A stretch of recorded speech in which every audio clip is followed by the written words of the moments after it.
Okay, welcome, ladies and gentlemen, Deep sucks! to Barrow Vision Podcast. It sucks! Today, as you may or may not be aware, apparently we're going to get some stuff off our chest. I'll be honest, I wasn't aware of this until literally half an hour ago, but that's the thing we're going for this week. Why Deep Rock get on my can chest go that you're a bunch of pansy ass cupcake eating. Cupcakes are the only type of cake I can actually stand. I don't actually like most other cakes, but cupcakes are just better for some reason. So I'm a cupcake eating ass. So yeah. What the fuck? What? We should talk about the news. No, there's no news. Yes, this and is. there won't be. July. Well, not for. I don't think for a while. It's almost August.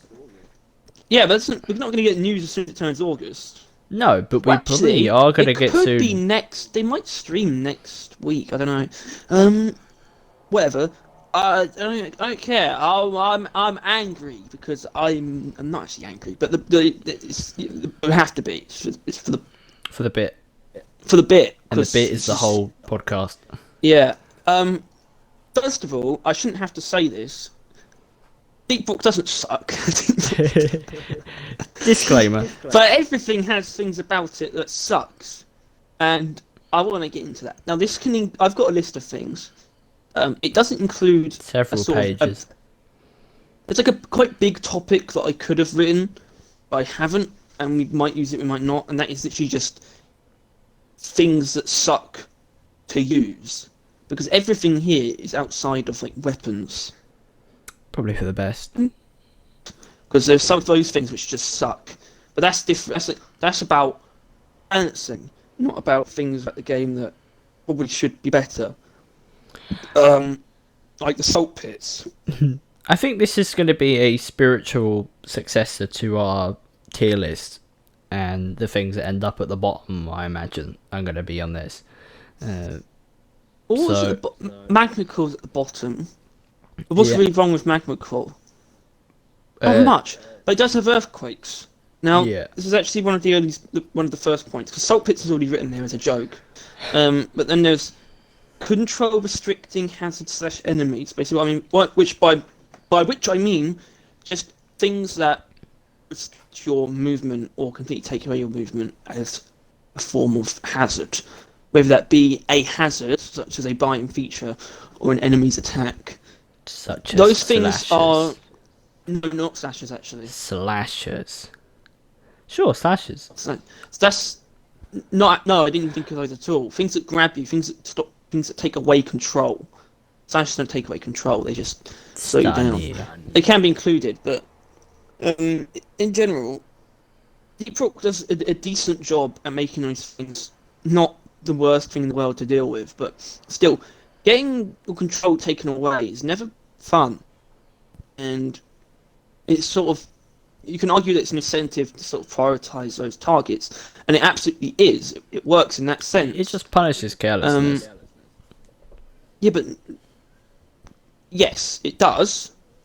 But sometimes you can't afford to not be careless, which is, to be fair, it's probably rare enough that it's not actually an issue.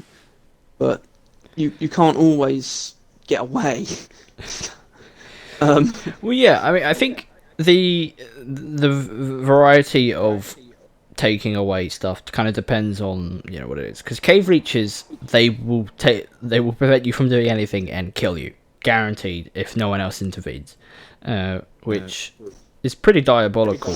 But more often than not, you should be able to deal with cave leeches, right? Well, that's the good part about it, though. Kind of. That they encourage, specifically leeches, trawlers, and grabbers, encourage team play in a sense, and not necessarily working together, but the whole game's sort of designed around that, but it's not working together so much as it is sticking together. Encouraged to help each other out and sticking together. The Nemesis is a bit weird in that sense, because it's still not really clear what you can do as a teammate, I don't think. You can't, really. It seems like you can, I've seen people do it, but there's no real feedback. The It's not like grabbing you can is actually just destroy the arms. the grabbing is just a different way of preventing you from getting near, like a detonator. I think it's less of Yeah, a that's a bit different. purposeful It choice. is different in that way too. Yeah, Um, more a means to an also, end. you can there's something to be said about sort of the abundance of things that also push you around and restrict movement in other ways. And there's quite a lot. It can include slashers, which stun you, and web splitters that slow you down, and oppressors that push you around, and same with repulsor turrets, which I find incredibly annoying. And it's just when you take all those things individually, nothing really stands out. It's sort of like those things really only become an issue when you're already being overwhelmed, which I think is sort of what downplays them potentially being a flaw, like poorly designed, because I don't think they actually are. But in general, those types of enemies, those types of obstacles, tend to be looked down upon from a game design perspective, because taking away control is like antithetical to fun, basically. That's the idea. But in general, I'd say it's fairly well designed in Deep Rock. You're not very likely to get caught out. I think You don't often get caught out, but sometimes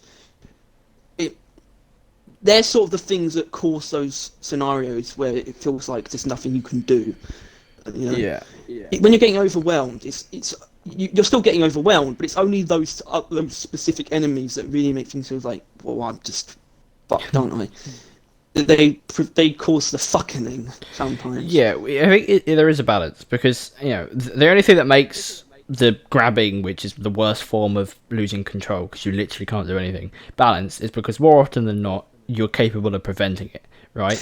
Yeah. But then there's also the side of like unpreventable stuff that needs to be kind of tempered. Like it can't be that bad if it's very difficult to avoid. Like which is like, I don't know, I guess like slashers, that kind of stuff. That you're gonna get hit by a slasher because it's the same as getting hit by like grunts as a whole, right? So they can't be that bad, which I think they kind of are, because I hate the stun. But like if it's inevitable, it can't be that punishing, which is kind of why like oppressors are a bit difficult to deal with sometimes, because if you're in like a drill hole or whatever, the bunker, an oppressor at the front and then throws everyone around, that's you can't. That's why do they anything. exist. Yeah. Is that reason was given verbally on the stream? They talked about oppressors. They're like, we designed these to counter bunkering. It's like a soft anti-cheat almost, because bunkers are quite cheesy in a way, but you can still, they don't make you invincible. Yeah. And detonators were around before oppressors as well. They're just not. But oppressors were designed specifically to counter things like this, not counter things from like the developer's perspective, where we're like, we want to stop people from doing this, but we want an enemy in the game that counters this tactic. No, it's not a discouragement even, I don't think, because I think every tactic has enemies that sort of not defeat it, but counter it. But it's only very specific enemies. Like, I mean, I guess shields aren't really a tactic. I guess shield cycling is a tactic. But obviously things like trawlers and oppressors, oppressors are basically the that's what they do. They do their job pretty well, don't they? Oppressors they stop you from doing what you want. Yeah, they are the counter, right? They're immune to status effects more often than not. So any build of that variant gets worse. They same with like stun and like fear and that. They're completely resistant to frontal attacks, making them good against raiding bunkers and stuff like that. Oppressors are designed to just force you to change up what you're doing. That's their job. And yet they're a surprisingly unannoying enemy. Yeah, I think oppressors are by far one of the best things in the game. Like they're cool guys. I love seeing oppressors because they're not rare. You're probably going to come across. Well, they are classified as a mini boss, right? Mission. Yeah, for some reason. I think the only reason they don't feel like a mini boss is because more often than not, you're not shooting the ass, you're just pickaxing it. They're basically just an ebonite enemy. Like you can just kind of just kill them with your pickaxe. Like if you have Berserker or just a group of you power attacking it, it'll probably end up popping. We're not resistant to freeze though. Yeah, which I quite like. Pretty cool. You would, wouldn't you? Yeah, I would. You would, wouldn't you? Yeah. Oh, nah. I felt. Oh, I felt the thief. Ah, that's what I was going to say, because we were sort of just talking about control. Things that take away control, things that restrict control. There's also the case of situations that are out of your control. And that immediately that brings to mind sort of clutch situations, kind of, which is not really the right thing. Like when you're doing escort duty, it's sort of down to the wire. The director's only got like a sliver of health or something, and things just going off the rails. But that's not really a result of game design causing things to be out of your control. That's sort of a combination of RNG and lack of skill. It's a skill issue, kind of. But I feel like or lack of just the right equipment.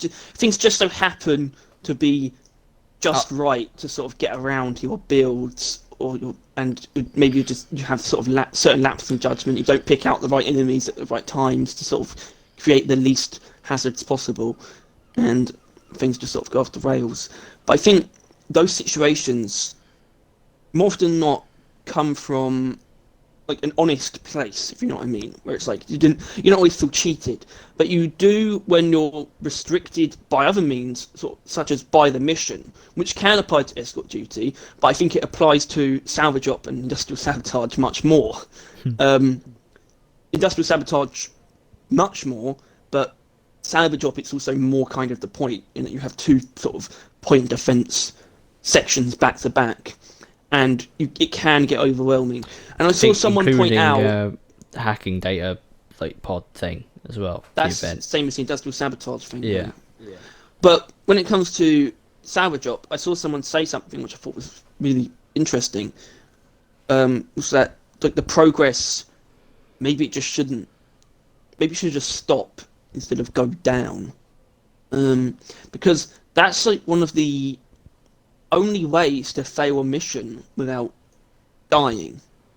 It's that and losing Doretta. And I think I kind of agree to a certain extent. I don't know, because I don't know if there should be nothing like that, because I like the idea of missions being able to be completed in different ways. So I probably shouldn't be against them being able to be failed in different ways either.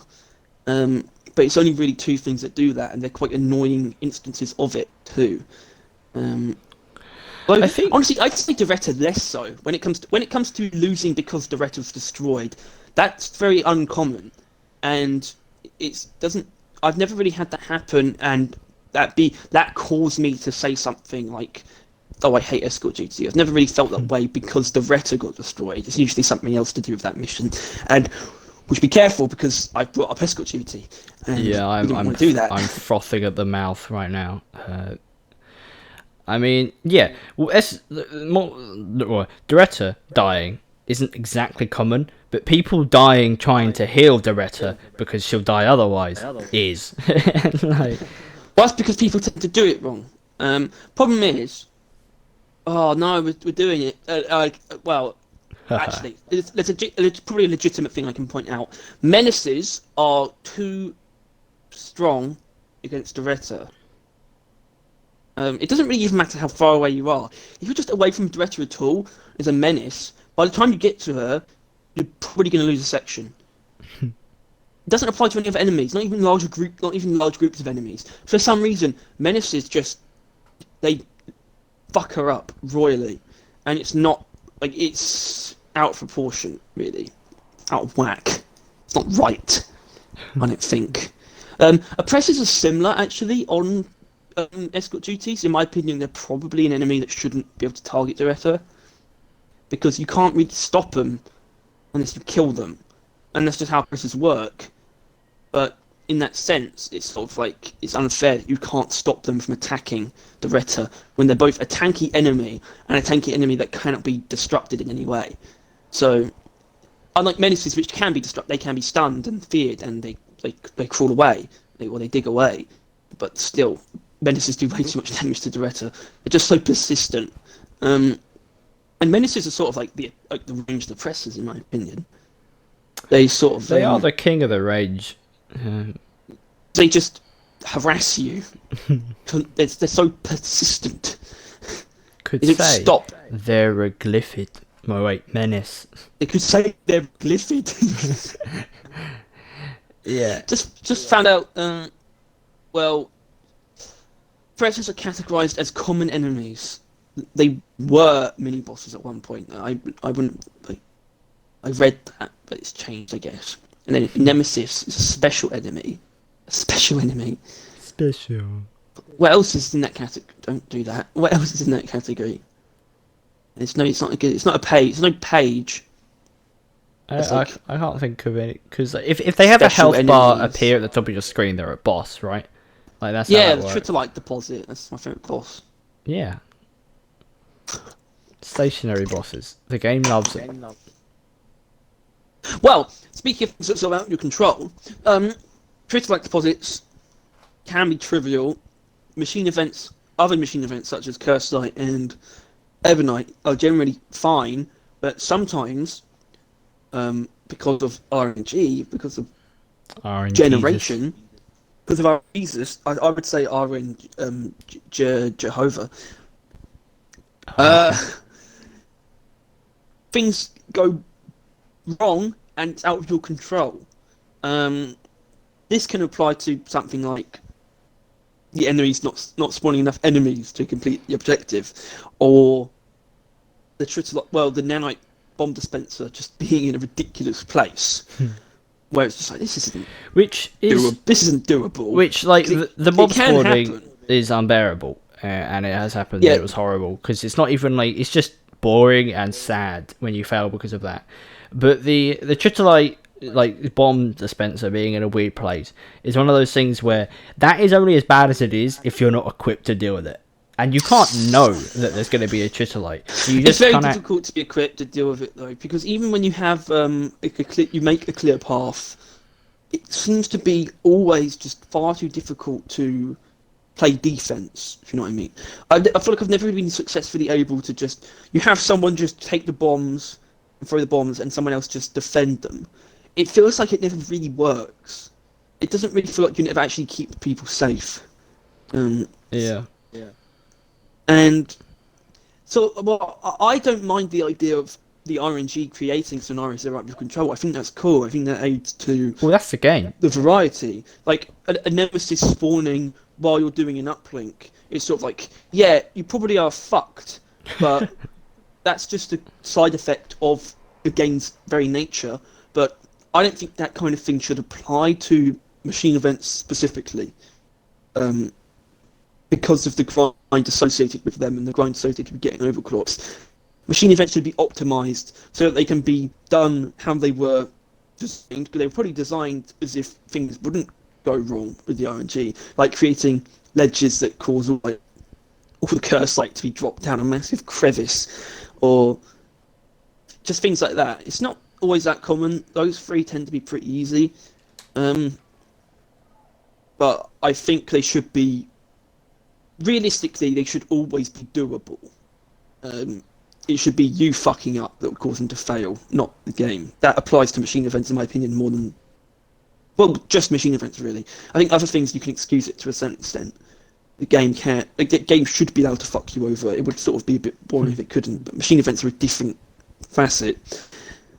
But then, there's the Omen, which is a really weird thing, because it's more sort of hypothetical, but sometimes it's just they go out of control so easily. It feels, and it's sort of I still can't really put my finger on it. The easiest thing to point to is obviously just drones, but If no you've one really got quite understands drones, them. if you've got drones, your chances of winning decrease by like a third. Like whenever you were going into it, if you've got drones instead of the fucking like laser beams, you're done. If you haven't got like good single target damage, plenty of ammo to spare, and like an engineer with platforms or some other shit, you're kind of I just usually bummed. just use a resupply to, but it's Yeah, but still. you still need enough nitro for a resupply. And chances are the heavy burst is going to start looking at you, Because it and always you're does. forced off of your platform or resupply instantaneously, and now you're jumping around, Yeah, getting and melted. turrets are coming to get you, and you're running away from the burster. Like, But because the like, Omen is a more specific thing, in my opinion, where not only was it added. Well, it's mainly that it was added later, in my opinion. It's a combination of the fact that it was added after the other 3 machine events, and that it's so different and so much more difficult.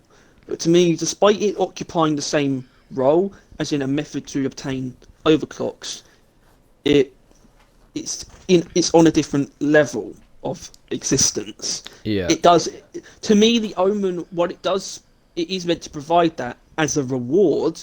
Like, because to me, like the other machine events, once you find them, like, okay, we're gonna get an overclock from this. yeah, they're a The no-brainer. Omen to me is more like of an optional, like, mega boss Yeah, that you will get rewarded with the same rewards for doing, but it's just much harder. And it's difficult for me to tell if it's right to see it that way, because it probably should be just as doable. But it is, like, it's objectively harder. do you than the think there others. should be like different tiers of like them? So it like because if it's harder, then you get paid out like you get like 2 overclocks. You still have to use like two things, or maybe you don't have to use 2 things, because I've been seeing a lot of people. This is probably something I don't agree with, but only because of the way I play the game. But people have a big gripe on the flow of not overclocks inherently, but the cores. People do not like how limited you are and how many cores you get per week, which Yeah. is something. This is a good thing I to don't talk about. I don't disagree with them, but I do think that if you just play a reasonable amount, you'll be fine. Like, It's also the case of they're not actually meant to be essential. no, yeah, Overclocks. No, they're not technically essential in any way, really, but they're kind of essential if you want to have a good time. What if Yeah. playing on higher levels, and in general, they make the game more interesting. They bring the most variety to like overclocks. When you're sort of in that realm, once you have most of, if not all, overclocks, you sort of enter this sort of other side of the meta, where builds are defined by overclocks, yeah, pretty but much consistently. yeah, but then like people that probably complain about that are the same that just play like has threes, where the overclock You give really or don't need take them. doesn't matter. And No. and as much as they're like, they haven't increased the speed of which you're going to get overclocks. They are, and have recently added a way of kind of getting the overclock you want easier, right? Like being able to pick between the 2 dwarves on the like forge, which isn't amazing. Yeah, personally, I think Forge Mastery should just be you pick from the 4. I think You should so, pick whatever class you but- want because of what that represents. You have to forge 5 things for every time you get it. Well, I think- you should be able to pick the class that you want. I think people kind of it's the issue that Deep Rock, which I also saw a post on the Reddit about, doesn't actually have an end game. Like really any content that keeps you playing. So they really need to stretch overclocks for as long as Well- they possibly can. The thing I wanted to say about that is, and it's something I've written down. I've written it as lack of incentive, and it's true in a sense. There's a lot a lot to unlock, and they did a good job. Actually, this is one of the things that the performance pass actually addressed pretty directly. But technically, if there's not anything beyond that, it seems like simple. I don't really have to put it into words because it's sort of been around it's an issue that's sort of been around for a while, and I've sort of forgotten exactly how to word it, to be honest, because it's become sort of inherent. It's something that I've just been able to overcome, just anyway. So it's sort of difficult for me to actually put into words why it's such an issue. Do the way you play the game, as far as I can tell, you've always just been creating your own milestones. Kind of. Like, Kind of. I can't remember what I was doing before season 1. Well, yeah. Well, I mean, you got to like obviously you were on and off, but eventually you became just on, and since then you haven't really stopped. But you got all your characters to Legendary 3. That was the main incentive. That's one of the longer term incentives, in my opinion. Yeah. Is just maxing out your characters. And I like that Deep Rock is a game that's, I don't know if simple enough is the right word, but it actually, things like that tend to be more secondary.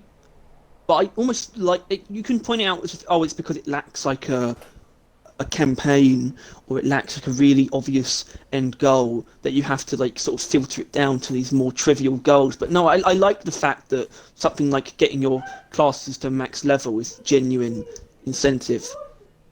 What the hell?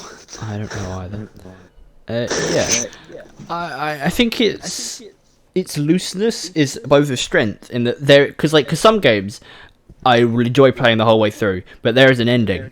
And I need to come to terms with that. Even if there isn't a solid one, like Terraria. Like, there is a progression, there is a growth, but once you kill Moonlord, there isn't anything else to do. You are done. It sort of becomes sandbox-esque after that. Yeah, like, you can kill him again and do stuff like that, and, like, get better equipment. I don't even think I decreased the difficulty for it. I did actually kill the Empress of Light for the during daytime, which is how you get the Terra Prisma. You have to kill the Empress of Light during daytime, and she one-shots you during the day. Yeah.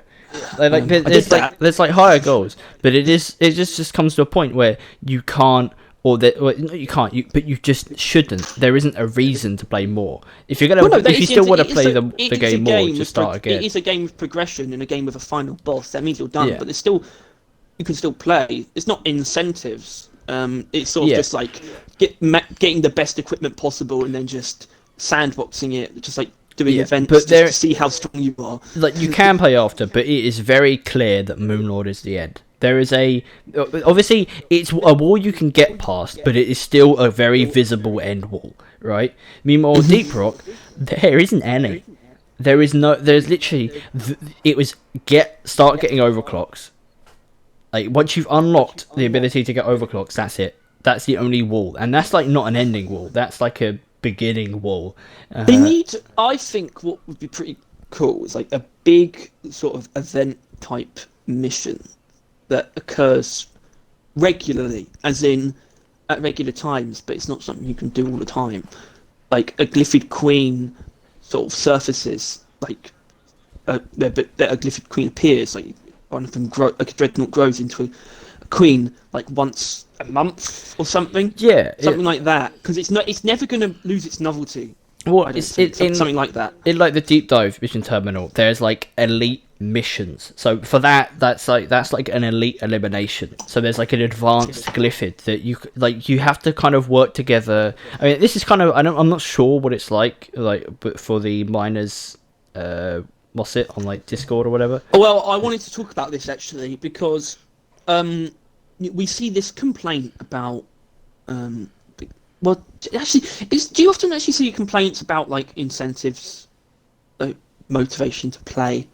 It was just not often, because I think most people haven't reached that point yet, or they reached it and they've gone past it. The people that complain about it have just stopped playing. They don't go on the Reddit. The problem with that is I haven't seen anyone talk about the miners' union and what that adds, because from my understanding of it is that it would actually generate a very like substantial, tangible incentive to play, and you sort of have this large like group effort where you're actually competing against other unions to sort of just be the best competition at the end of the month. That's all it is. Competition and feeling like something that you're in something bigger than yourself are like very good ways of motivating people.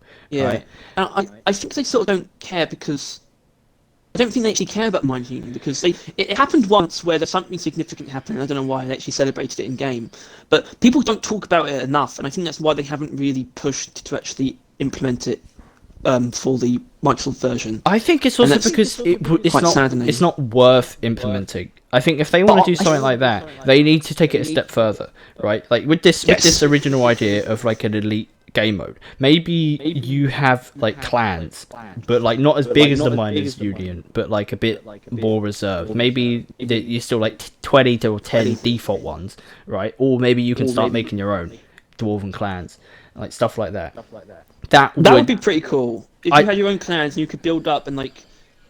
Problem is, if the competition comes from how much you do of a certain task per month, and then someone comes out on top, and it would sort of get stupid because they'd sort of just be like, I don't know what the right word would be, not bots, but there would sort of just be like, there would be some kind of slang term like devised for it. People just grouping together en masse into one faction. So you need like a limit or something, wouldn't you? Yeah, like probably like 12 players or something. Well, I think that might be that because you don't want to have too many clans, right? You want to have a reasonable amount. I'm thinking like 100 per. So you'll get like probably about and then 100 or so clans. Like that is quite a bit, I think, because you could still cause that issue where there wouldn't be that many clans that actually have all slots filled. Maybe you need like at least 4 players to start a clan. Oh, there should probably be a minimum, but I almost like the idea though of being like smallest clan as well, though, like deliberately, and then trying to see how well you can actually do, despite having like the least. Maybe right. I mean, I think this is. I mean, 4 players is an obvious minimum. This idea is getting a bit bigger, but I think this is something that is missing. This would help with the incentive problem if there was a more community, because the community is, as people very like to pat themselves on the back and say, very good, right? But it doesn't actually carry over in game most of the time. Like, especially since I think more often than not, I've noticed bad players and toxic players more than good ones, right? Yeah, but how would you balance this clan idea with the fact that people grief and troll anyway? It would, in my opinion, it would create more people. Because like, how would factions sort of be represented in game? Would you be able to know someone's in a different faction from you? You're probably going to want to kill them. But then would you? Because surely you'd want to do the mission for your own faction. I think first of all, like I don't know. Obviously, there are negatives to this, but you need to bear in mind that the miners' union is a thing, right? Like there is already it's not a level competitive. Exactly, and I think that's why it's kind of been left as it is. Because if they lead into it anymore, it will become a bit competitive. But Did you know that you actually get stuff from it? Like you get credits from the miners' union. I don't give a shit if you get credits. It's like, do you get cosmetics? It's like tiers of milestones, and it's actually cool milestones, like killing like Praetorians or something. Yeah, I am aware that the miners' union is cool, which is why I insist on knowing as little as I can about it, because we're never going to get given it because they just don't care. But so I'd rather them just kind of add something better to everything. Being like, I mean, there's also not crossplay, so this would be kind of difficult. It would have to be like a per console or PC basis, really. But yeah, I mean, this could actually be the other version. This could be just for like, what's the other version called? Like the Steam, and then there's like, I'd say Microsoft. It's called Steam and Microsoft Store. Yeah. But there's also PlayStation as well. Isn't it on the same one though, like Microsoft Store and PlayStation? Kind of, it's the same build, pretty much. Yeah, I think so. Yeah, same build. Yeah. So basically, 2 consoles and the console version on PC, and they can have like their own kind of clans, maybe, or something like Uni or whatever. But just something. I think like anything that would bring people together, like actually in game. And obviously, you just need to make it so. If someone with a clan kills someone else in another clan, they get banned or something. I don't know. Like, just, punish toxicity. Simple as. Yeah. I genuinely think this would do a lot. But what you need to consider, I mean, like, this isn't like a trepidation. This isn't like a thing like, oh, should this be not. What I mean is, like, about how it would work is what the overall point of the clans is. Like, there'd be a leaderboard, I guess, but at the same time, it'll probably be quite a big. I mean, I know Default doesn't have the biggest the biggest player base in the world or anything, but it would still be a big leaderboard. I think something more like you'd almost have like it would essentially be how Deep Rock would implement ranked gameplay. Because you would have like tiers that you would get sorted into based on your clan's performance, and you get like a payout at the end of the month. And there'd be like a leaderboard. I think only like the top 5 or something would be like they'd be like shown in like the space rig. You can see them, and they should probably implement some kind of like light, like. Well, not even light. I think this is an idea that if they would do, I want to go for it. So some kind of like emblem creation as well. It's like you can create your own clan's like logo. Yeah, just a bunch of like preset, like nothing that special. Like we're not asking for like fully customizable shit, but just the things that are in most games anyway. Like you pick this outside shape, you then pick the inside shape, and or like colors and stuff colours. like that. Yeah, and there'd be enough variety for all of them, and you can name it, of course. Yeah, I'm sure. And then maybe they'll just do the classic 4-letter or four letter numbers thing that will then get put at the end of the name, something like that. It's perfect for incentive and also sustaining the game, because the community will begin to sustain itself almost. Yeah. Like, people try to do that, but it's never like it can never be official. This like official, like community. I don't know what the words are, but it's like people try and do this thing, but it's never it's nothing like this in game, and it'd be a way for the community to keep the game going and keep creating things to do. And I think it bears official. It bears in mind that this won't appease probably 60-70% of the people who play. It probably won't tick their box. Like, they're not competitive. They play has ones. They don't care. That kind of stuff. But they kind of needs to be something for everyone, and there isn't something for competitive people in Deep Rock. It's just a thing. Well, I'm not a competitive person, but that is something I'd be looking for in Deep Rock at this point. It's just something to find yourself to do, some reason to play more than normal, or something like that. You don't even need the clans really. Just the idea of there being leaderboards and like top like employees, which is something that the miners union does do a little bit of. But I mean, like, you have like top employees, and you're sort of sorted into tiers and ranks. Also, it would kind of out hackers, because the people that are at the top of the leaderboards with billions upon billions of credits earned within the last day, you can kind of be like, okay, banned, stuff like that. So you also have that positive. Oh yeah, I mean, credits would definitely be something. Like I would sort of want to. I would brainstorm if we were really going to focus on this for the whole podcast. I would want to brainstorm like, what are the ways that. How are you placed on the leaderboard? What stats do that? Is it how much money you earn for the company? I think how many kills you get. Is it a combination of everything? Most things tend to have a variety. There'll be like a I don't know. I think a deep dive speed run scoreboard, like on the deep dives, that could be something. Show the players that did it the quickest, that kind of stuff. Yeah, everyone wants that. Yeah, which makes sense. Which is what I don't get, right? Because DDRG, I don't expect them to do everything, but there are some things that I don't see why they don't add. I can really only think it's because they're doing. This is definitely something I've gotten down. Like, it's a big point for me. There's things that they aren't taking advantage of that they just should be. Yeah. Like additions that the only reason I assume they're not doing it is because they don't have the manpower and they're too busy doing other things.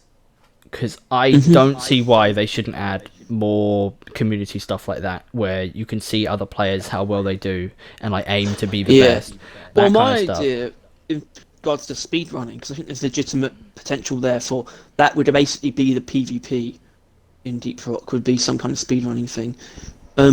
I would want to see this as one of the clan ideas as well. I want to see both of these things. But my speedrunning idea was not necessarily just give it to deep dives. It'd probably be in the same terminal, but it would sort of be this idea of single mission. There would sort of be the idea of the gauntlet, and they would all be not all the same. There'd be one for each biome, I think, and it would be this specific mission called like the gauntlet. And my original idea was like it's like a speed run of an assortment of activities, different objectives, all in the same mission.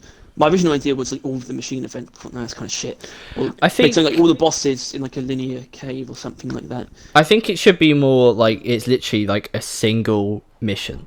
and it's randomized each week. It's just a single Well, mission no, because I don't people will just necessarily play over and over again and get better at and master, and eventually people are completing it in like 4 minutes. Well, and shit it's like either that. It's either that or like a decent sized selection of pre-made missions that last forever, and because that would distinguish it for me from the deep dives a little bit more. I mean, one mission per week that is like the speedrun mission. That's fine. That would work, but and that's probably more realistic, especially if we want to see that as well as that clan idea. Yeah, I think having a mission that lasts forever, people would play once and then never touch again. Yeah, and if it's on a week-to-week basis, they can like a reward. Like when it just before it changes the next week, there'll be like a reward for like the fastest bunch or something. Which I think is something like we are not like speed players. You know what I mean? We're not the type of people that do the game as quickly as possible. No, because in my opinion, that's something that there isn't any incentive for. I don't really understand people speedrun normal missions. Well, it's just efficient-wise. It's just you get more money per time spent if you do it more efficiently. Yeah, but most of the people who are doing it don't need any resources. But once again, Harry, this is kind of one of those things where they set their own their own achievements. They set their own progression. Their progression. That's what I've done. Mine right now is getting to level 1000. Yeah, you regain your progression by leveling up, just like kind of rising in the levels, which you can take as long as you want to do. You just need to keep kind of doing it. But they see their objective being just getting as good as possible and as quick as possible at the game.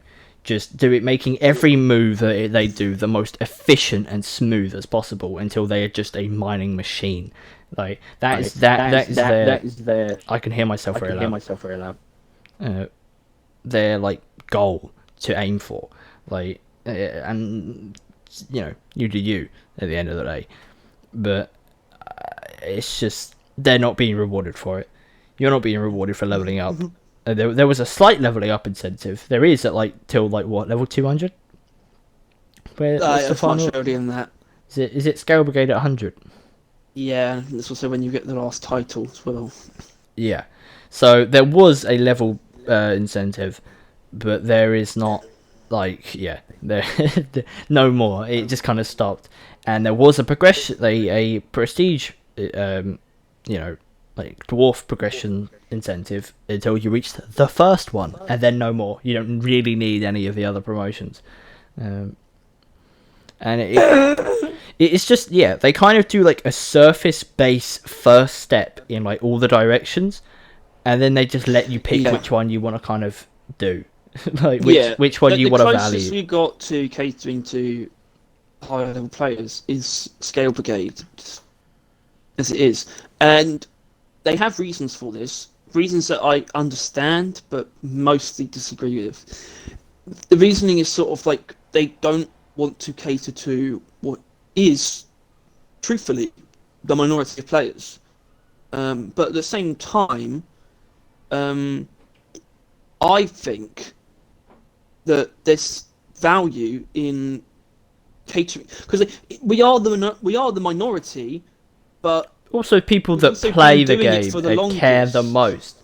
Like, sure, we're the minority, but we also enjoy the game the most. I don't see why they are so concerned at pleasing the people that are going to stop playing in a couple days, right? Yeah, because they also talk a lot about loyalty and why they do the things they do and why they have such sort of, I guess, noble business practices, is to sort of earn loyalty and get people to care. Get people to care and to spend money because what they're creating is worth it, and they have like enough faith from the community to sort of buy the things that they do put price on, and we do. But I think new players aren't dropping in and just buying DLC out the gate.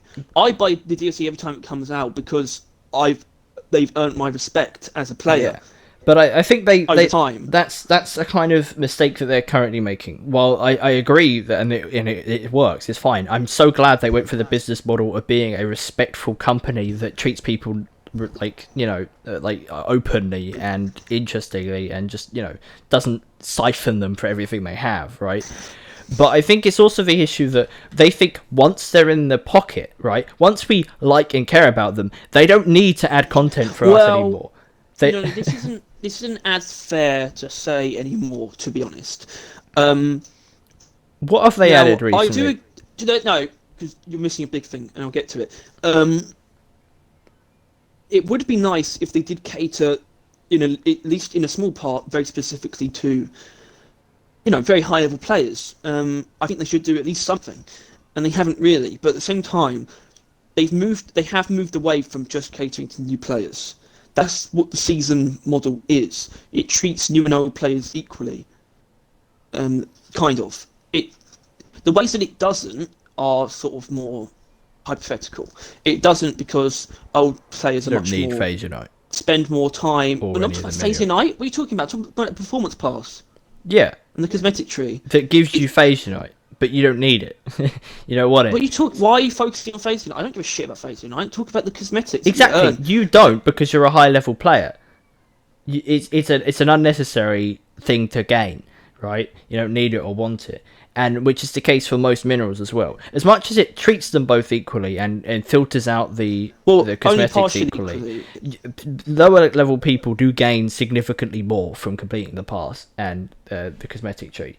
They benefit a lot more considering the minerals are a lot more valuable to them, and Phase Unite is actually being able to be used, which I still need Phase Unite, so I don't mind it, and I still need minerals. I'm still, even though I'm probably level 300 and something, I'm still of a low enough level to where the pass benefits me. But for players like you, it's just something to do. No, that's sort of what the cosmetics are for, though. That's like because cosmetics are indiscriminate, is what I'm saying. That's kind of why they're there. They sort of the minerals and credits are there obviously to help people, but they are also filler. They didn't substitute. I don't think they substitute what could have been cosmetics for credits and minerals. I think there's probably an element of they created like both the performance pass and a cosmetic tree, because if it was just one, it would be all cosmetics. So I think they split it so they could have filler to help new players. But I think it was created with the idea in mind of it being able to be having incentives for everyone. That's why I think that's part of why they chose to actually they probably employed the seasonal model, because it's a trend. It's a trend because it works. It works. Seasons bring people back. Also, exactly. As they clearly care quite a bit about it. They like the seasonal showcases, like the trailers, to be a thing, right? That is what gets the news involved. That's what gets the word around. They care a lot about that. That was barely the case before seasons. They just kind of dropped updates casually, and then they'd move on. But now the seasonal stuff is a big deal. News talks about it. Everything talks about it. Stuff like CNN. that. Yeah, CNN. But you know what I mean, like BBC. Game news, stuff like that. Like it's important for them that the seasons are as big as a deal as they are, and seasons inherently a bigger kind of title, a name, a fancy thing than just updates. Just like like patches, DLC or whatever that stuff. So season's just a bigger title, and that they can make bigger names for. So I think that there was a very large amount of reasons they picked seasons, and I'm still slightly mixed, right? Because with the current season, the quality of the cosmetics they're producing, I think it's not because of seasons, but I think it's just a coincidence that this one was just a bit worse. I don't think it's any worse than it was before. No, because when you actually think about it, the way cosmetics have been added is before seasons was extremely haphazard, and in bulk and random. Yeah, in bulk, and sort of like entire cosmetic categories would be added, and that was the only addition they got until season 1. Like when armor skins were introduced, for example, the only ones that were added since armor skins were introduced, armor skins and pickaxe parts, Well, actually, when that happened, they also added the pickaxe parts that you can get from assignments too. So there was a combination of those two things. They Yeah. did prestige assignments and lost packs. But from then, it was like DLCs and then Scale Brigade added an armor skin too, and that was it until season 1. And things are sort of have been weirdly distributed in the past. And it's sort of like I don't think the proportions are actually any different of what's good and what's bad. It's just that there's a bit of everything, and because it's a bit, and there's always going to be a bit of like a bad examples of each category as well. So it doesn't matter how many they add of each cosmetic type. There's always going to be good and bad ones in every category, except I guess hair colours because they only had one per season. But like the armor skins, for example, there's always going to be good and bad armor skins, no matter how many there are. No matter how many they add, at least one of them is not going to look as good as the rest. It applies to headgear much more obviously, and I'd argue there's probably more bad ones in season 2 than good ones. Just what I've said. Yeah. Also, the moustaches were not anything special either. Moustaches, I don't care about moustaches in Vile. I liked one of them they added in season 2 actually. I think the Harumph was added. I think that was alright. But then there was like the twirly one. That was season 1. Oh, was it? Oh, it's Yeah. blurry. But yeah, I don't know. I don't think it's because of the season model, but it's just I think the cosmetics are more important, right? They feel like a solid part of the update, and when they kind of fall flat, it is quite negative. It kind of ruins bothering to do the season pass. Partially, yeah. Which is why I barely have that and Burnout, which has only got. Well, there is legitimate concern of them. I don't know if running out of ideas is the right thing, but that is what I'm thinking about. That's in my head. I'm just not saying it. I'm just not saying they're running out of ideas. Which is in why, my head. Which is why I think they probably will run out of ideas for headgear. Yeah, which is why I think they need to do what like cosmetics thing was and start adding some new types so they can fill them up. And be it like diversifying the headgears into different segments so they can focus more on stuff like goggles, or add like I don't know new like badges or stuff like that, or they just add like charms, which people do not like. Arms, back patches, armor attachments. Yeah, just stuff like that. Just stuff that they can fill the void. So they make a void and then they fill it, so they don't run out of. They don't just pump out like moustaches that are like I don't know, like growing in. Like there's going to be like speckly ones and like stuff like that, like where they just clearly ran out of ideas. Where's the stubble? Why isn't there a stubble? Because you either have a beard or a moustache or you don't. That's their compromise. But I think they should all have stubble anyway, realistically. But I feel like it should just be a toggle. It should be stubble or not. But yeah, I think that eventually they are going to have to add, like, and I'm saying eventually because it's just a fact. They can't just keep adding headgears forever, right? No, and to me, there's way more potential when it comes to paint jobs. Which they did lead into. They've added a lot of paint jobs. Yeah, but they still haven't done the right thing. What they need to do is say, add the Dark Descent armor paint job. And it doesn't matter that like Dark Descent has been a weapon paint job since cosmetic overclocks were added. It doesn't matter. You can put it in the season pass still, and have people have armor matching a weapon paint job that's been around for ages. Do that for all of them, and it's fine to make them new unlockable items as well, and do the same the other way around. This is one of the things where it's like they're not taking advantage of things that are already there. And it's something that modders are taking advantage of, and that's obviously not a good enough reason to ignore it because they could use it to fill something like a season pass. I think every armor paint job that doesn't have a matching weapon paint job, and every weapon paint job that doesn't have a matching armor paint job that's been around for a while, you can add those as new unlockable items, and people will be fine with it.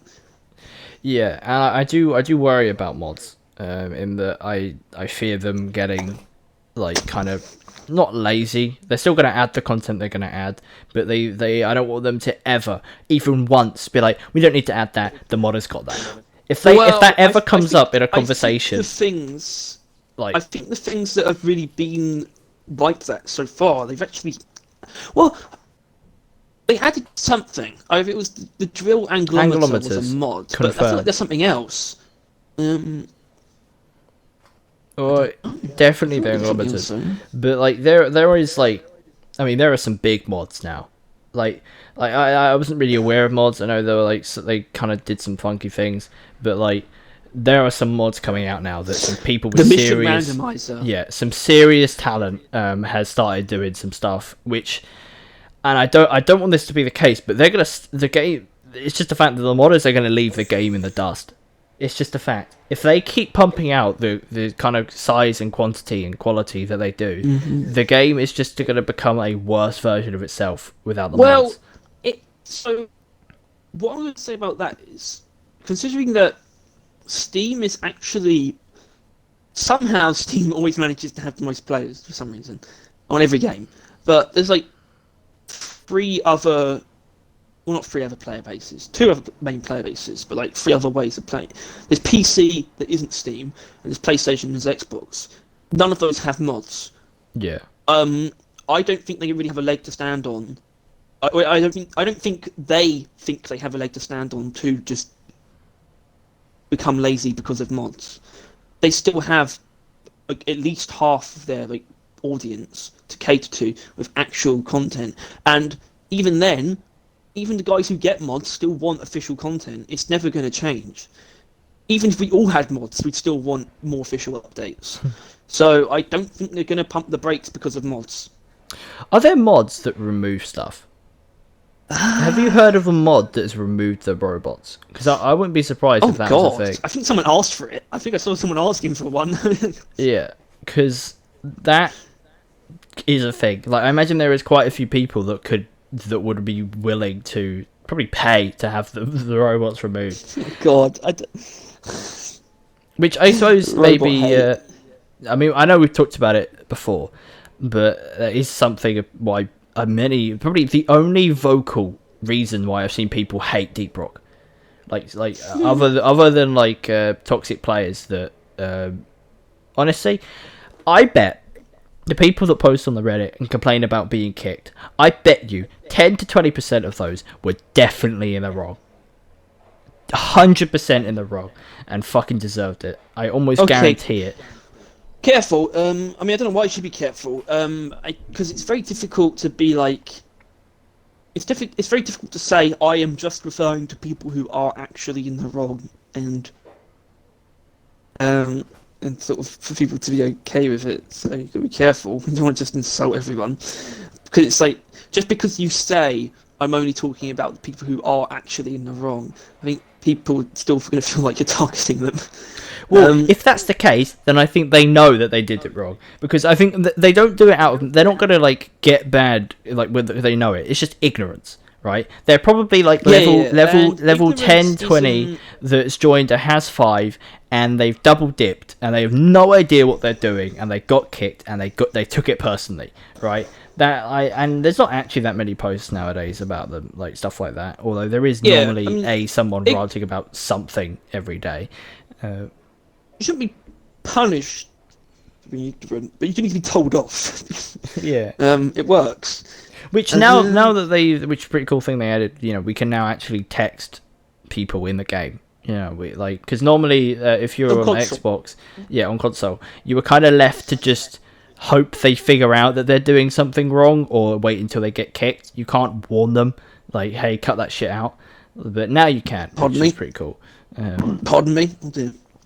But I suppose I think we mentioned it slightly, but the community is a pretty strong part of the game. Like your experience does rely most of the time on other players.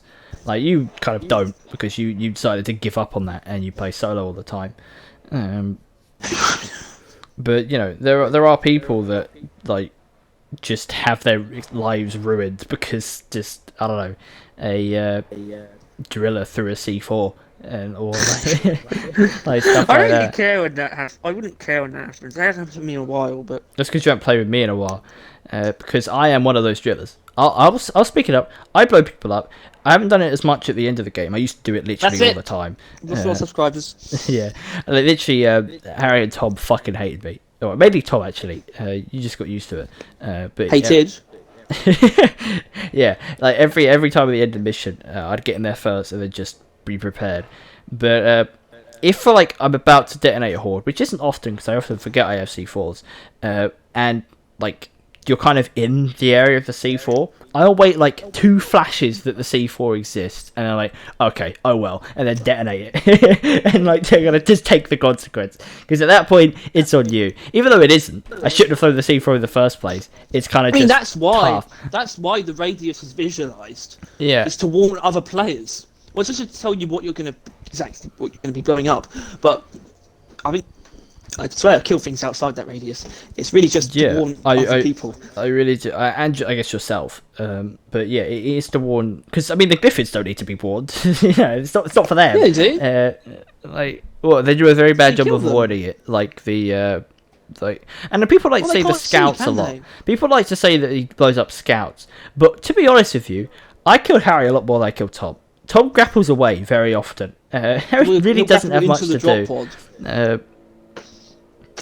Oh yeah, no, yeah, to get in the It's why I pod. started playing Gunner. I can resist it. No, I mean more like generally, we're fighting a horde, and I'll throw one down. Tom will like notice and dip, and you'll just probably notice, but you don't have the time to dip. Like, Or the beans. You yeah, have the beans to dip. yeah, and gunners survive, and I'm not killing myself unless when I do.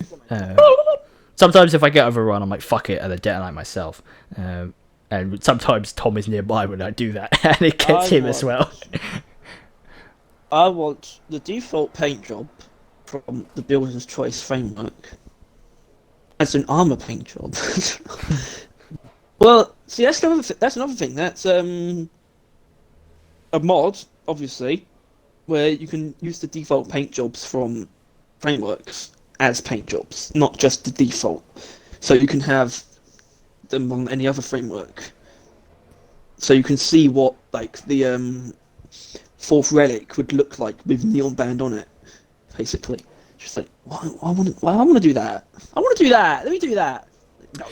Yeah, Why not? my only issue with that is that if they did just like fill up the season pass with old things that should have been in the game already, it's kind of gonna leave a sour taste in my mouth. Like, yeah, I'm glad you added it. Do it over time.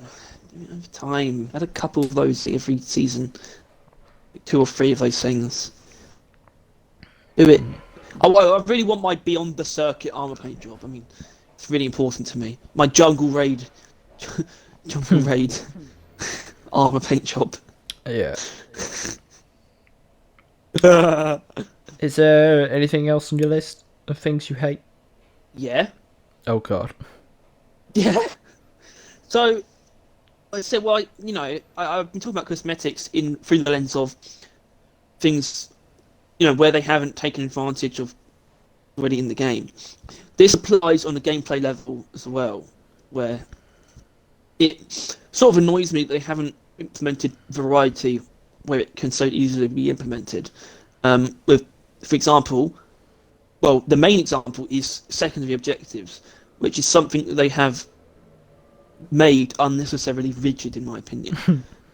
It's a system that could be expanded to give such a great amount of variety to gameplay in just every way. Like, it's something that the mission randomizer does, that mod. There's a lot of secondary objectives that they added, which are kill like certain number of enemies. Like, kill like 30 grabbers. Yeah, it will add more grabbers to the mission to accommodate as well. It has like guaranteed that amount in the game. They'll like jump here every time you enter a main room. I think I saw. Like, I don't think it's. I think I don't know. The secondary objectives they could be more. Like, you know, there's not much to them, but they are covered like a lot of ground with what they are. Like, you know, killing ones, you got the Festa Fleas. Mining, you got Holomite. Ebro nuts, which is like collecting Bulu caps, gunk seeds for the heavier stuff. Fuck fossils. Fossils are just they're Bulu like- caps, they're but just- worse. They're like, that's why there's only 10 of them instead of 15 apocalypses or 20 blue caps. 10 fossils. Oh, and but there's still, they the spawn in the most flowers, annoying right? places sometimes. There's- Yeah, apocalypses. Right, yeah. So what am I thinking of? The mushrooms. Bulo caps. That's the one. And then, yeah. So there's quite a few of them that are just collecting. You just go up and press X. Something really nice about getting those ones. Not fossils though. Yeah. It's always in annoying places. Especially on the magma core. The magma core. I love the magma core. No one likes the magma core. Fuck you. Yeah, we never got any pushback on that. Why don't we have more loadouts? Well, we only just got like 2 more, Harry. Yeah, but just give us 10. Just To be honest, right. I need more for cosmetics. Because Yeah, I agree with you. it's looks. I need more for looks. I don't have agree enough with you. Space for all my looks. But it's only not enough if you don't use all 3 weapons for each build, like all 6. Like if you only build 1 set of builds per Tyler. class, it's what I do use all of them. It's still not enough. it is for a normal person. I know, but There's not enough overclocks to support. so 10. unless there's some kind of technical limitation, all I'm saying is there's no reason for there not to be 10 loadout slots. Sure, 10 is unnecessary. I could not. It's unnecessary, but it's also not necessary to not do it. Unless it is necessary, and this is a problem. This is a reason why. If it's too much effort, which I don't see why it would be, but if it is, that's fine. But if it isn't, if it is just as easy as it was for them to add the 3 more as it would be to add 5 more, just do it. Well, thing is, though, Harry, Just to save the complaints, because they will come eventually. yeah. Well, I think eventually they could add more, right? If they added more grenades, if they do a set of overclocks, then I could definitely see an argument for more class builds stuff. Well, the grenade thing doesn't make much sense. No, it but will do. it's I think gonna- it will do because like 5 for 5, but it doesn't really work like that. Like most Yeah. builds rely on. I have multiple builds that want to use the same type of grenade for a reason as well. So I think the grenades actually might spark more complaints. To be honest. Yeah, I mean, for now, normally my first three builds, I use 1 of every type. I force myself to do that, except that I legitimately cannot bring myself to give HEs to Driller. Cannot do that. I manage neurotoxin, but I cannot force HEs. But otherwise, yeah, I force myself to use 1 of every type for at least the first 3 builds. But then, the next 2, 4 and 5, they're not builds. They're just overclocks on weapons, and they're just nothing. And the customization kind of gets worse by then as well. I don't think you realise there is not enough looks to have 10 on each. That's not happening. There's not enough overclocks. There's not There's enough. definitely looks. enough looks. There's definitely enough. There is not. You are silly. If you have any standards, which I clearly tell you don't.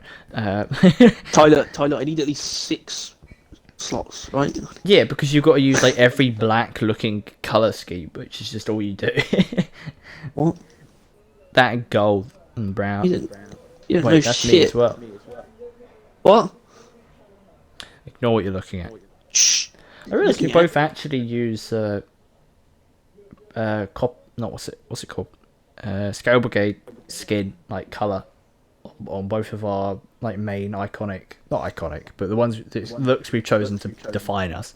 Which, Yeah, that's because it's the best armor paint job. it is. It really It's also the is. best armor.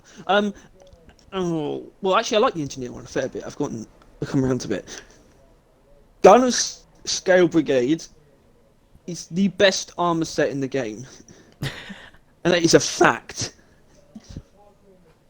It's an Yeah. objective fact. Is he the only one that has it on both shoulders? What? No, Then No. how is it different? Or you mean What? the paint job? no, the armor. Yeah. Scale Brigade. What, they're all different. They're all identical other than the shoulders. What, they're all different. You know, they're all not the same exactly. Aren't they? I thought other than the shoulders, I thought they were literally identical. Like some only have on one shoulder, some have it on two. They all have both shoulders. Yeah, You know what Scale Brigade is? yeah, the ones what, but yeah, some of them have two dragons and some Oh, of the them Dragon don't. Head. Both. I think both Driller and Gunner do. Yeah, so they're Yeah, basically the same. mostly the same. Yeah, you can see the undersuits are different, and Gunner's paint jobs tell a different story in the long run as well because they're better than Drillers. So, and I think my it's only also less thing. plated in the torso area. Hurry, hurry! What? You're dead. Oh, You went quiet. shit. You died. It was nice knowing you. Actually, was No, it? I know. I'm What? trying to figure out if it was nice knowing you. It was alright. It'll do. It'll do. Yeah. It'll do. You know, I'm gonna say it now. I feel like we're Say it. beginning to run out of things to talk about on Deep Rock because we've talked about like basically every gun. We've talked about now most all the maps, the game modes. We've talked about cosmetics more than anyone's even thought about them, and you can tell that by the way they look. It's getting pretty hard to find things. I mean, well, not hard things to complain about, but find things that we haven't already complained about. Like previous stuff. Well, yeah. Yeah. Well, it was always going to get worse. But there'll be more, and there's always more than you think. Too. We haven't talked about the barrel kicking thing and that Well, in the hub. Well, Talked, don't. That's not next week. The Space- anti grav Space Rig button episode. The Space Rig episode. where we go into immense depths on every single thing in the space rig. Yeah. That's exactly what we're going to do. I wouldn't hate it. I disagree. Well, I do have something here that I could say for a future podcast. Yeah. Yeah. Sure, we haven't said it before. Yeah, just enemy variants and like biome related enemy variants. And... That is something I hate. Just the complete like if you weren't gonna add variants, fine, don't. But you've added them. There are ice variants. There are radioactive variants. Why have you half-assed it? In fact, not even half-assed. 10th of an assed it, right? Well, I think the problem with it is that it technically the ones that are different make sense. Technically, they do. It's sort of like what's left out is what doesn't make the most sense. I feel like it's almost like Why isn't there a flame it's the effect of being used to it. It's sort of like, oh yeah, I can see why it would only be like, what do the Griffiths have to adapt to really? It's like, oh, the cold, yeah, they should really adapt to being really cold. And it's like, oh, radiation, well, they've mutated. It's like, okay, I see. I can see why it's just those two. But no, you could probably find just as much reason. Thorium in the magma core. It's done. Yeah. Right? And then radioactive bulk detonator. Everyone wants it. Yeah, there's no reason not obviously. to add it. Why haven't they added Well, it? that one is basically missing, in my opinion. Like that's much harder to deny. That's much harder to argue against. It's like no. We got radioactive exploders. Yeah. Where's the big one? Which is why Where is it? Which is why, like I've said this many times, and I'll say it again. There needs to be, and/or want there to be, a variant, like no new enemy types, just a bunch of variants of what's already in the game. Just like map. Something that I think like a really cool thing to happen for a season could be some kind of idea, some kind of something happens that just accelerates the evolution of everything in Hoxie. So it just gets sent forward in time, and suddenly everything's more well, not everything's more adapted, but like it's basic as just like you have like the frost grunts, like radioactive grunts, and they're just slightly more resistant to that. That could apply to pretty much all the biomes in some way. Yeah. And I think hollow bow, for they the might sake be, of spiky. For the They might sake of have, thorns. the miner's manual, you won't add new things for each variant, and you will take away the ones that are currently there. You'll just have it so you can scroll in each sun. Exploder, radioactive exploder, fire exploder, ice exploder, and they turn into the little ice. Yeah, exploders. why is there no ice exploders either? It's just weird and kind of very annoying. It's one of the things that legitimately just peeves me the most about this game is that why aren't they a thing? The only reason I can imagine they're not a thing is just because they don't care enough, or they haven't gotten around to doing it, and it's always entered the back burner. It's okay, we'll do this, our back burner. It's definitely a back burner thing now. Well, it's sort of something they can't really do now, unfortunately. It's a bit too much. There needs to be a very good reason. They need to be able to use it as a seasonal thing. Okay, the meteorite that's coming towards the planet contains I don't know, a fertilizer, but for things, right? And it just explodes the natural growth of Hoxies, and it introduces a measurable amounts of new variants, and increases the mutations, and maybe adds a new couple, not just new enemy types, just new enemies, like a bigger corona or something like that, some more grunts maybe. I don't know. The point is, just add more stuff like that, because it was very nice when you did before. As much as I hate Tri-Jaws, the fact that they weren't in the game before is ridiculous. I can't believe there was a life where Macteras were just the swarmer guys. They still had grabbers and bombers. Yeah, I suppose, but still. That feels so limited compared. They should also, while they're there, make the Brundles charge you. But that's just a slight bit.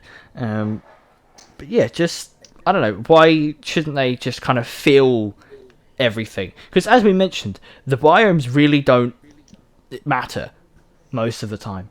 Especially when it comes to things you mentioned that the only there's a negative of the cold place that you can't use the cryo cannon. And then I proceeded to follow up with, you can, because it really doesn't matter.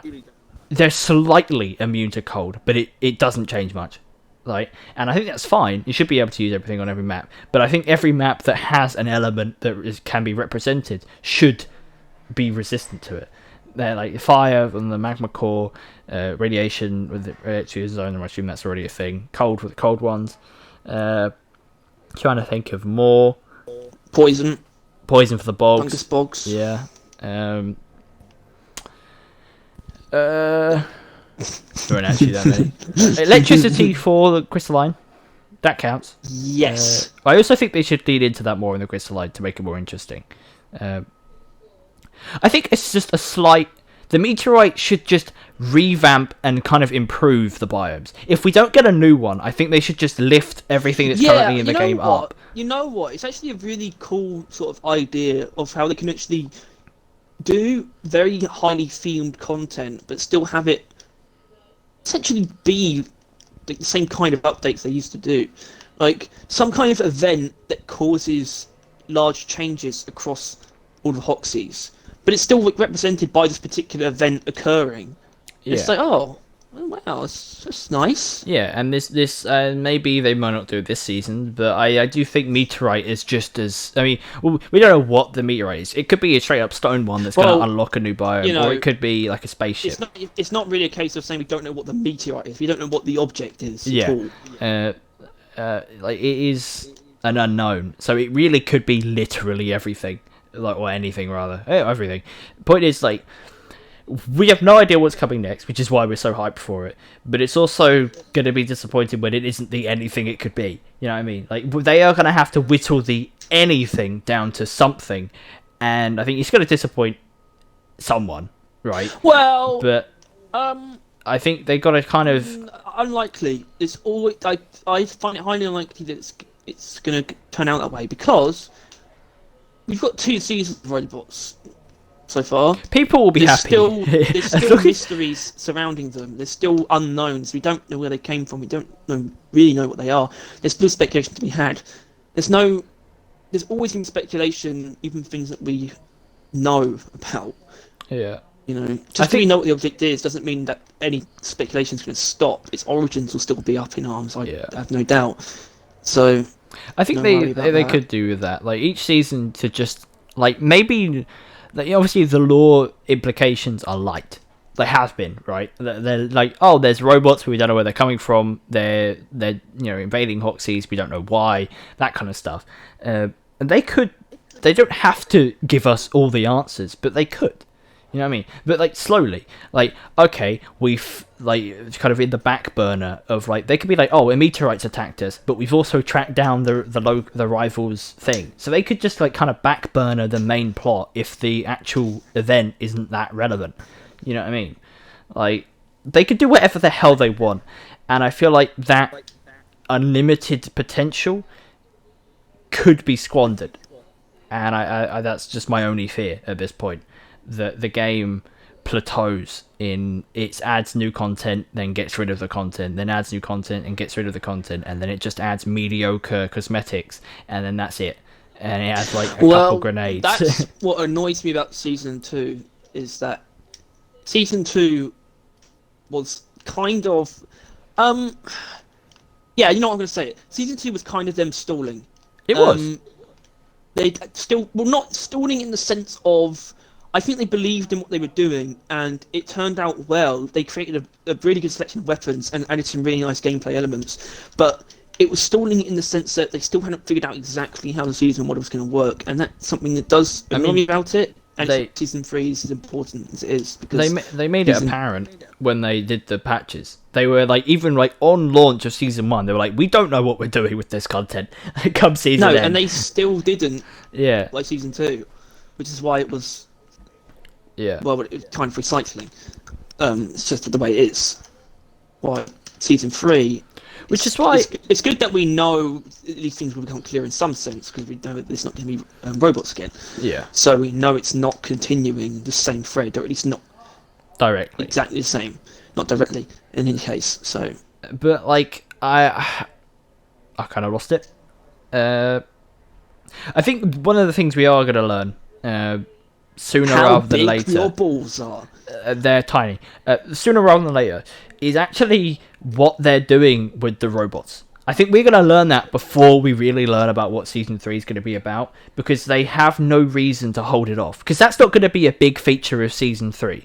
Like, welcome to Season 3, everyone. There's less content. That they're not going to be pushing that in the trailers. They're not going to be pushing that in any of the material. I feel like I want to save some of my ideas for like a seasonal model improvement podcast. Maybe but that we can't really do that soon. So maybe I can say this idea now. We can sort of do something like that after Season 3. Yeah. What we think needs to change about the seasonal model. But what I was thinking about, something I would really love to see, is if they have the time and the resources, which I think they probably do, because I think they can prepare this kind of thing beforehand, is like at least like 2 times throughout the season have like an event that picks up like the narrative in some way. It's narratively tied. There's sort of like, it's not too specific. It's like an update on something that's happened or something that's changed about the situation, and it's just you do a couple of related missions. Like no real added content. It would still breathe some more life into the theme. It would help the theme feel more present throughout the season. Like I think I know this is your idea, but I'm thinking, for example, like soon when they get back to work. And I don't mean that rude. I mean that literally they're on holiday. Generally, kind of. I think they're on like half a holiday. Like some people are on holiday, some people are still working. Point is, when they kind of get their gears back into work, they could do a kind of event where it's like, their nemesis hasn't. Well, this is what I was thinking. Like an ending event, like an update event. Yeah, a status update event in game. Yeah, for like, what's happened before Season 3. The nemesis that they've added to kill us has clearly not worked. Good job, dwarves. And then they add an assignment where you can get like a nemesis kind of cap hat, right? Well, yeah, just even an assignment at the beginning and the end of the season would be really great. I think. And it's in the final week or 2. And because we got the assignment at the beginning, which is like introducing the new content, and then at the end it's kind of like maybe it's basically like the beginning one, but it's like a farewell Yeah, I Yeah. think conclusions for seasons is something they should definitely look into. Yeah, Um, and I think that they got away with it, these ones, because their conclusion to season 1 is season 2. But there needs to be a conclusion to season 2 if, boy, it sounds like season 3 is going to be unrelated. It's going to be a new threat, new kind of issue, and rivals are gone. So they could do with yeah, but like, for giving example, though, with season 2, like I was talking about, it's like a capstone assignment. Like I was saying, a conclusion. It could just be like clean up this time. It's just like they're on the rivals are on the run. Just like take out the rest of them. Things will still be left over, but it's like it wouldn't be like canonized. Obviously, there's still going to be most of the elements of season 1, industrial 2 sabotage left is over. staying permanent. Yeah, but what I mean, just like from a narrative perspective, it's just like they're on the run, just like clean up like the stragglers, and you just do like a couple of rival fences and another industrial sabotage at the end. Yeah, and then That would work narratively, in my opinion. yeah, Just and like, then from then on, like it is finishing up here. portrayed that any robots you bump into, any caretakers you fight, any stuff like that, are all just remnants. If they're left in the game, which the caretaker will be, but like the robots generally, if they are just leftovers, and you're just bumping into them. I had a nemesis on industrial sabotage recently. I didn't know that could happen.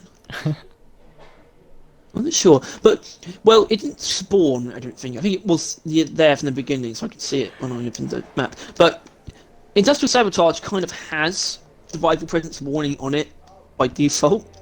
Yeah, there isn't actually like swarms, are there? No, like ambushes like either.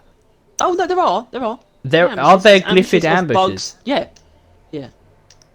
I haven't played it for so long. Fair enough. I thought it was just because the only enemies I know I remember bumping into like normally is when you coming back from hacking the final like second pod. There's always 2 patrol bots waiting for you, every single time. That's true. I think the numbers might vary, but there has always been patrol bots on the way back to Caretaker, and that's like the only things I really made note. Right. Well, I know you're right. I've experienced it recently. What an observation. Thank you. Normally I'm the one charging up ahead, so you guys, and I'm probably flamethrower with that, so probably don't even see them when I'm around playing. But yeah, point is, we're really looking forward to season 3 because it will answer so many questions, and really the fact they're adding grenades is actually questions such as why is my hair on fire? Yeah, but like the grenades. Why is there a naked cat crawling across my ceiling? Why are the walls bleeding? How is a cat naked? Does he not have any fur, or is he just not wearing any clothes? Yeah. What do you mean? That's a naked cat. They don't have any fur. So do fur count as clothes? No. Well, what is naked then? How do you define naked, Harry? I think animals are always naked, so they call them bald cats. Not naked cats, they're bald because they don't have any hair. So there's a bald cat in your ceiling and the walls are bleeding. No, it's naked. So it's not wearing any clothes. It's just a normal cat. It's it's just your cat. It's just like cat, but it's on the ceiling, so clearly it's not normal. Why are there glyphids on the ceiling? What are they doing up there? Oh, of course they go on the ceiling. I always forget that. I always forget they can just defy gravity. Well, not defy gravity, but they can crawl on the ceiling. Yeah, their buggish nature you kind of forget because of their size. Yeah, and they're not really designed to... Well, they're designed to look like bugs, but they don't feel like insects. I think there could definitely... They feel like animals at this point. I think especially their mouths. No insects have mouths like that. That's the thing. I think the limitations of the kind of perimeters that they've created, where like glyphids stay on the floor until they're dead, they are not leaving the ground. Well, are this kind is of a limiting. Big gripe of mine. Yeah, are kind of limiting how dynamic the game feels. Yes, so it's a big gripe of mine. Sort of the potential that they have that they don't take advantage of, but it's also a big gripe of mine the potential that they've already limited, like that they've sort of sealed themselves off from having in things like jumping spiders. There's no glyphids. For some reason, well, swarmers jump, but for some reason that's true. For some reason, enemies can't ragdoll while still being alive because Well, actually, it would be possible to do. That's not actually that's not something they've locked themselves out of, but it would mean they would have to create animations for them getting back up. That's the only problem. That's the biggest issue. Because obviously enemies can ragdoll, and I'm sure there's a way to make it so that they're still alive while they're ragdolled. But they would have to animate them like getting up from like all sorts of positions as well. Like, I think they just need to they just have to like get the ragdoll to automatically kind of transfer itself into the animation. Like, yes. If the animation is... You mean that? Does that mean they have to always land on their feet? No. Oh, nice. But like, it depends. Maybe there's like a couple animations depending on how badly they've fallen. But if they're like on their backside, generally the ragdoll will kind of ragdoll them upside down, and they'll like launch themselves up as they flip in the air. And land. Yeah, they can. I think if it's doing a backspring, it's not something I would imagine, but I want to see it now. But the problem is, with the way ragdoll works, they can sort of be like splayed across terrain. Like half their body can be, like, they could be in a hole, but like half their legs like on top of it, on a ledge or something. Yeah. So how do you animate getting up from that? I think you sort of need to make it so that they're always forced into like this upside down bug position, like with the legs just in the air. They need to end up like that for it to work. Yeah, there is going to be a serious level of jank that they'll add in doing that. But I think as long as jank, as long as they've added like enough gameplay reasons to do it, like it's fun or it's actually useful, stuff like that, and it's used enough, then I think it would definitely be worth it. Yeah, well, I wanted to. The last thing we'll talk about is jank, because as well as the game plays, it plays well, but there's a lot of jank as well. Yeah, it's not a clunky game; it's a janky game. It's a difference. Yeah, generally, playing the game is very smooth. It can be very, very smooth. Like you could be like parkouring around, and it's a fucking vibe, and you're like just kind of dicking on things as you're getting from A to B and C. Yeah, and what I mean, it always like feels good to shoot things as well. There's like good feedback, and like it doesn't feel clunky in that sense. But there are janky elements that really stick out. It's like everything's smooth until there's a point where you hit a wall. Where you're like trying to clamber and it's not working, and it's trying to clamber and it's not working. You try and clamber and then it teleports you to the other side of the cave and you die to full damage. Yeah, well, but sort of what jank really is sort of things that just don't seem right, and that can include like things like dreadnoughts like shooting through themselves. Yeah, like, that is this horrific. Doesn't feel right. Just have them turn around. Which they have been systematically patching for like the last couple of years. With like the mule actually having a pot, like a thing in the drop pod, that kind of stuff. It can just crawl into it, and just because like I feel like jank is the consequence of like not inherently immersion, but like realism in game. Well, you mean the consequences, the breaking of immersion? Yeah, it's things that put you out of the experience is what jank is. Yeah, well, but the problem is there's some of those things that I don't mind. You know, there's like when a grunt, not accidentally, but sometimes like a grunt will stay stunned forever. Sure, if it's funny, and I like that. Who cares? But right? That's in the same category. That would get patched out alongside something else that should be patched out. Sure, but it's a consequence I'm more than willing to pay. If I don't see a Glyphid jamming out as it's like perpetually stunned on the floor, well, that's why we need boogie bombs. Well, yeah, which I think they could definitely do, because that's basically just done. The lure is kind of the boogie. It doesn't make the enemies dance, but it lures them. It stops them from coming to you, and it dances. It does. But yeah, if I pay the price of a slightly funny glitch gets removed, but I can actually move around reliably, which Tom takes the piss out of because he thinks it's a myth. Like clambering is the most reliable thing ever, which he can go to hell. If it starts the animation, it should finish it. You're sort of wording it wrong almost. No. No, because there are clambering is not it's not technically it is technically inconsistent actually, but only because it can be affected by the way that the terrain is or where you're clambering to or from. Well, if the conditions are the same, it will have the same result. But the thing is, though, is the conditions can vary so wildly and so slightly to cause inconsistencies. Yeah, but the thing is, though, is as far as the game's concerned, until the very last instance, you're clambering. Like animation, you're clambering and then it doesn't work. You're clambering, it doesn't work. Like if it doesn't work, don't let me clamber. No animation, problem solved. I won't think I can clamber because it's showing that I can't, but it's showing that I can and that I will, but it refuses because it can't, never could. Would you say you've ever failed a clamber in the hold on in the space rig? Yeah, but not really. No, because it's all stationary and it's all the same. So there is technically consistency. It's the inconsistency in the game, not. Well, I do think I have. It's still not as good as it should be. It's janky. It's a janky element of the game. I'm not denying that. But also useful. Don't get us wrong. Don't remove clamber. The movement will be so much worse without it. No. That's exactly what we're saying. Yeah. What? What? What? Remove clamber. Pardon? Well, no. Well, the thing is, they do embrace jank to a certain extent as well. Yeah, I mean, you mean the barrels? Yeah. It's really just the barrels, but and the other decorations. Yeah, I mean, just the decorations. It's Space Rig, they don't really care about. That's why it's okay. Yeah. Because they care about the Space Rig in terms of presentation, but you're meant to have fun there, like fun in a way that doesn't impact gameplay. That's why janky elements are allowed to exist in the Space Rig. Yeah. It's fine.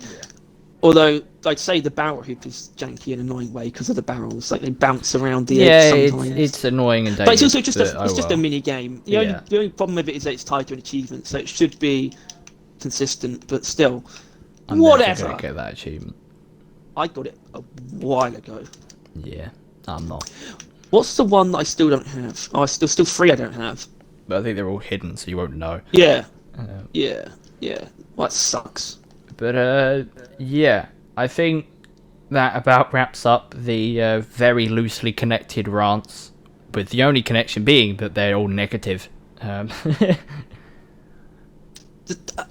True. I think we stayed on topic. I paid very few compliments to the game this episode.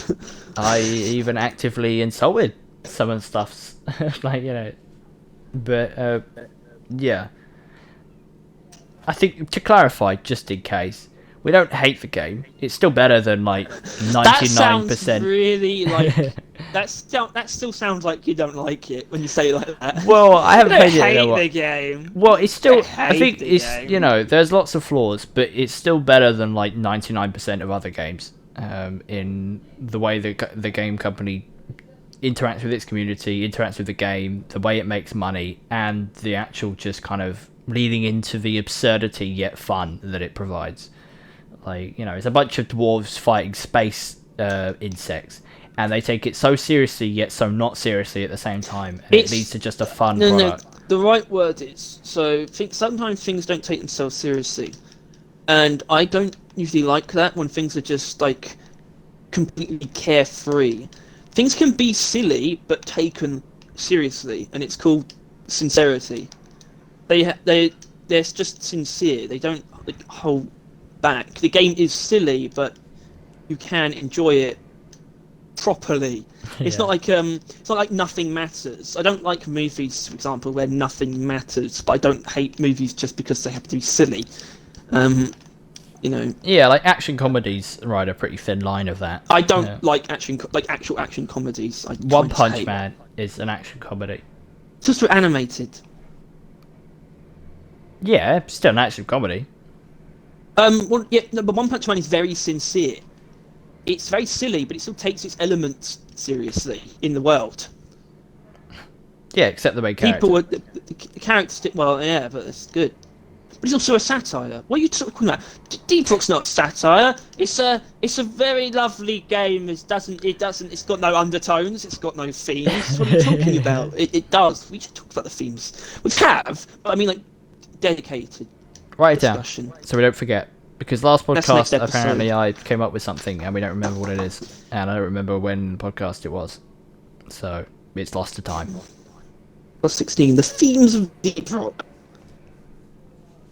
Yeah, and I'm sure that's going to be a booming video. It'll be great. Everyone loves that. Can include narrative stuff. That can include the narrative stuff, and then also do a music episode. Yeah. The sound, because that's the themes of Deep Rock almost sounds like that. But I definitely want to do an episode about soundtrack. See, there's Well, more we- to talk we- we're about gonna than you do- think, and also our conversations deviate from the topic a lot anyway. There's also ideas which always come Yeah, into being. We I always mean, come up with ideas. That's why it's idea-wise, fine. pretty unlimited. But I think it's just the Exactly. actual game We need itself. good foundation. There is very little we haven't talked about at this point. Like fundamental, we haven't obviously we haven't gone into in-depth detail about every single enemy, but we have done a video talking about every single enemy and our opinions on them. So it's, we have it's mainly the tier list kind of broadly cover a lot of things. And now the podcasts are beginning to rack up, and we spend quite a long time talking about quite a few things. Like back when the secondary guns are beginning recently added, we talked about the crossbow for probably about an hour. Like it's in different podcasts, rehashing probably the same couple of things. Well, when we do broader topics, we tend to get through a lot of stuff. It still takes like an hour or 2 hours, but we get through a lot of stuff. I don't think you realise we could talk for a similar amount of time about very specific things. Yeah. We could do like weapon spotlight podcasts. Well, that's something I'd want to sort of try first, but I reckon we could do a whole podcast on like even just the Sabata. Like, we could easily talk about the Sabata for like an hour and a half. But and then there'll be, news, and there'll be new things, and it will generate new topics. Yeah. Over time as well. We're just in a bit of a drought at the moment, and not just us. Generally, as a whole, Deep Rock. We're in a probably. Are we halfway through the season now? Well, yeah, we're more than halfway. Nice. Well, okay, hold on. Does it have a release date in game? No.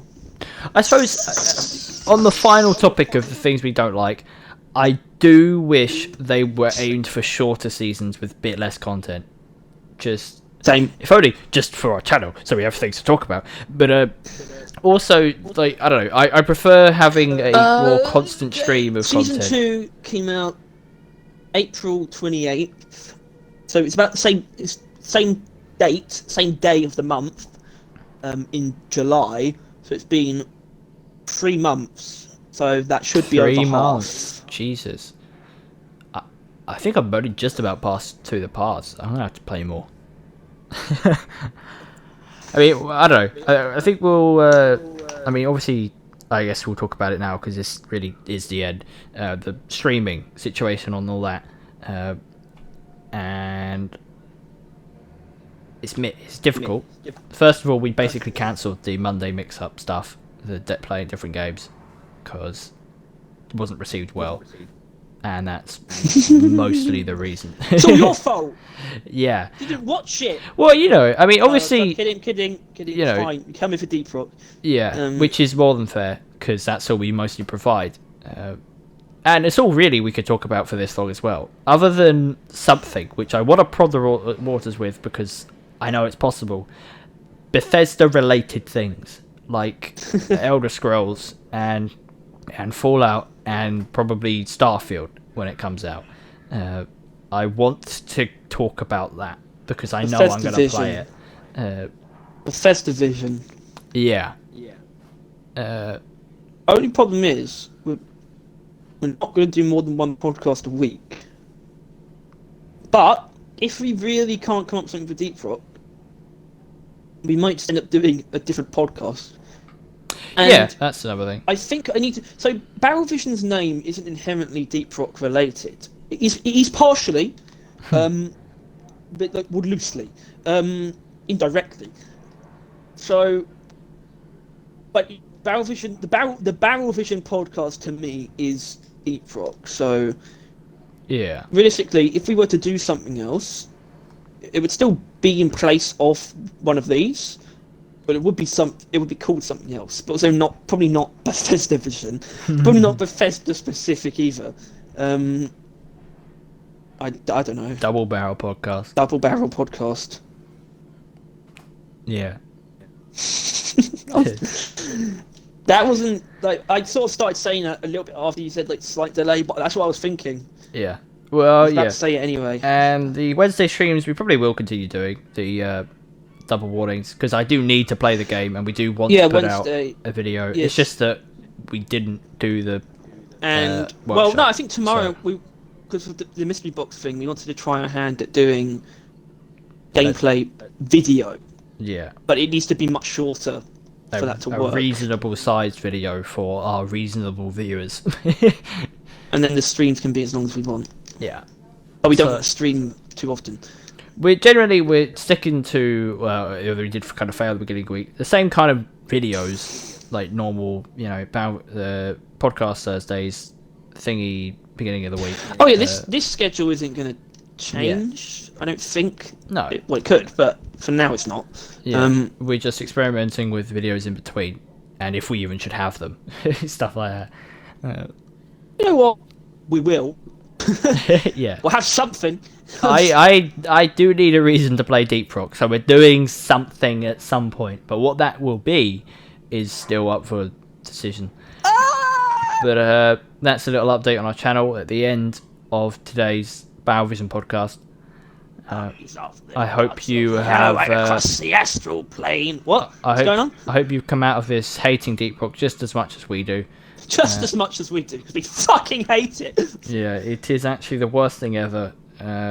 This is actually a meme account. We hate Deep Rock, and we've tricked everyone into thinking that we like it. And from now on, we're going to spread propaganda that we hate every element of it, and people are going to think that it comes from a reliable source. But those fools, I've never played the game once in my life. That's funny because Deep Rock actually has like really significant sentimental value to me. I'm not surprised. It's funny. It is kind of represents everything. Yeah, it's one of the only consistent games I played for Minecraft, but even then, not really. Point is, fuck Minecraft. Yeah, Minecraft. As much as I played it, well, sorry. No, I take it back. Minecraft. Deep Rock is partially inspired by Minecraft, so Minecraft is actually best thing in the world. Well, the thing is, though, Harry, is that Deep Rock's parents left for dead in Minecraft. I imagine Deep Rock developers, they were inspired by Mojang Minecraft and not Microsoft Minecraft. And you can tell that because this game isn't relied on real life money and has a real life money store. It used to just actually post updates like the original Minecraft did. Whenever they had something they wanted to add, they just added it, a bit like the original Minecraft. We can also do an episode on DLC. I think I would find... And monetization. I think we could actually get a good discussion out of that. I think monetization that subject is something. Write that down too. Come on, Harry. Get this list going.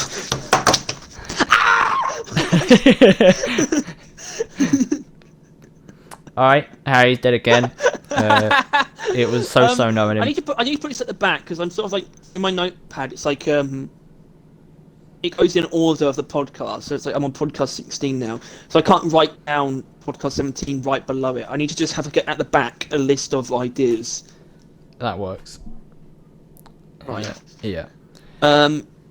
Podcast ideas. This is some behind the scenes stuff.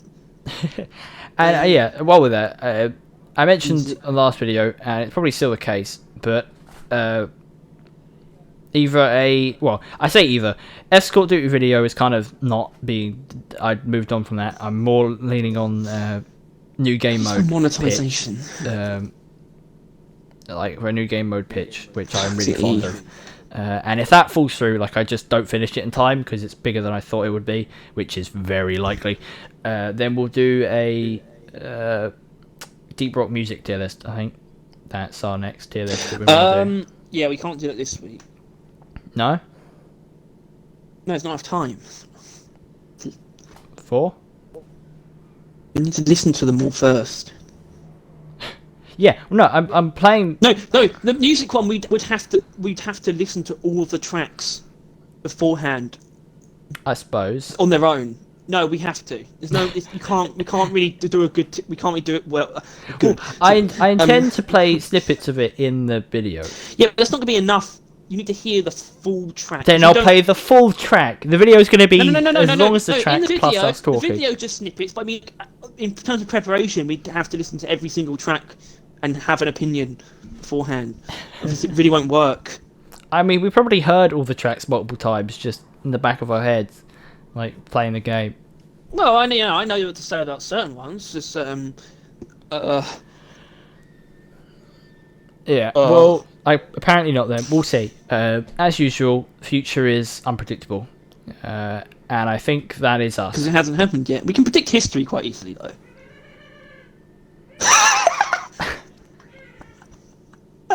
Okay. Apparently, my house is haunted, so I've got to move out. Can I end this? Can I end this with a monkey impression? Sure. Right. Like and subscribe. Rock and Stone. Click that notification bell.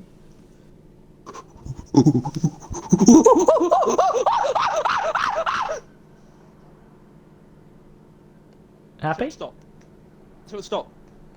Stop right after the monkey.